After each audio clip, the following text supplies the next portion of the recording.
Hey, good day to you. Dr. Prodigal, giving some thought.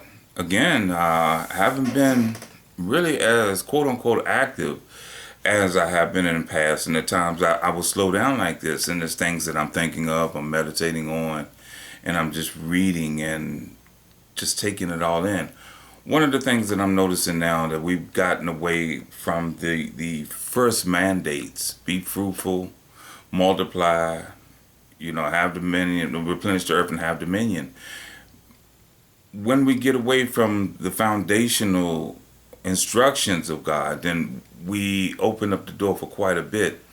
I was having a discussion yesterday. It was wonderful to speak with someone, and you should always have someone that can pour into you as well as you pour into them. But in this instance, I was speaking with the gentleman, and he just really blessed me. We were discussing the quote unquote affairs of the world. That covered everything from politics to whatever. But we had love. That was the beauty of it. We had love. And one of the subjects that came up was if one of your children did not go the way that you had brought them up, what would you do? And we were both in agreement that we're going to still love our child. We may not condone the lifestyle or whatever, but we're going to love our child. And that was another one of the things that we reached out and we're touching with. We act like that if someone does not live the very staunch Christian fundamentals lifestyle with no watching TV and anything else, then we're not to have anything to do with them. No, we don't have anything to do with their activities, but the person, that's still a person. You love them as you love yourself. You love your neighbor just as you love yourself. And those were the things that I was discussing with different people yesterday. It just seemed like it just kept coming up. One gentleman said that, his son came out to him and said he was gay. He didn't want anything to do with him. And I looked at him like, why? Why did you just do that? Well, that's not the way I was raised, and I'm not saying you condone lifestyles, but no, what kind of love is that? This is your flesh and blood. I mean, I have children that yes, there are some issues with them, but it doesn't stop me from praying for them. And that's one thing I want to encourage fathers to do: to continue praying for your children. I don't care how buck wild they may act. I don't care how untoward they may be towards you or what they're doing in life. You still pray for them, because God said that through David, that he was young and now he's old. Never has he seen the righteous forsaken, nor seed begging bread. Now, granted, there are going to be some decisions that are going to be made that you can't stop the consequences for. But in the meantime, keep praying for them. Keep praying. Somebody prayed for me. And and I'm noticing the effects of prayer. It doesn't stop with one generation.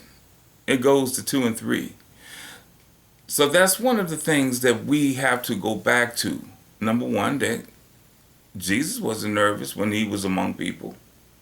Why should we be? Oh, don't go over there with them. Normally there's something either you've been told or as the gentleman said yesterday, imagery in your mind is something that's very powerful. So you have in your mind the imagery of something, the imagery of something sinister, evil, so therefore it must be. But Jesus wasn't nervous around anyone. Why should we be? He never told us to build the church. He just said make disciples. He was going to build the church. He said feed the sheep. And how do you feed the sheep? You give them everything. You give them the love. You give them I'm careful of saying you give someone the word of God, because some people think that the more that they can quote and beat someone in the head with, the better it is. But I always revert back to St. Francis of Assisi, or a quotation that's been accredited to him. He said, preach Christ at all times and sometimes use words. Interesting. Preach Christ at all times and sometimes use words. So that means that somebody needs to be hearing my life. Let's work on this today. While it is still today. Let's work on it. Let's go back.